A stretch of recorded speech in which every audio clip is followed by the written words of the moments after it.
Haqqı var idi xanım Zəhra desin ki, məni gecə dəfn elə. Qoy bunlardan heç biri mənim dəfnimdə iştirak eləməsin. Bunların ləyaqəti yoxdur. Mən sizə bir söz deyim, bəşəriyyətin hələ ləyaqəti yoxdur ya, xanım Zəhranın qəbrini tanısın. Bəşəriyyət Həzrət Zəhradan məhrumdur hələ ki. Peyğəmbər ağlayır bir gün. Heç kəs cürət eləmir, soruşsun ki, ya Rasulallah, niyə belə ağlayırsınız? Çünki görürlər, çox qanı qaradır Peyğəmbər. Salman orada olur, deyirlər ki, sən bəlkə bir əlac eləyəsən. Salman deyir, mən əlacı bilirəm, Fatiməni çağırın gəlsin. Peyğəmbər Fatiməni görəndə həmişə şad olur.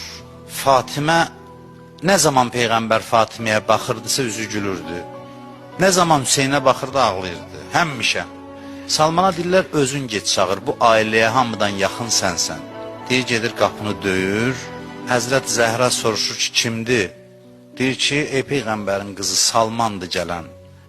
Çıxır Həzrət Zəhra, çadrasın giyinir, gedir.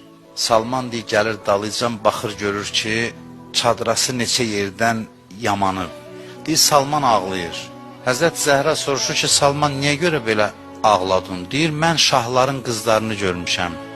Heç rəvadır Peyğəmbər qızı belə yaşasın. Deyir, Salman, biz onları sərmayə eləmişik axirətimiz üçün. Axirətimizdə də bizə veriləndən istifadə eləyib, biz istəyənlər üçün şəfaət eləyəcək. Bu gecə bu xanım can verir. Bizim anamızın dünyadan köçdüyü gündür, gecədir.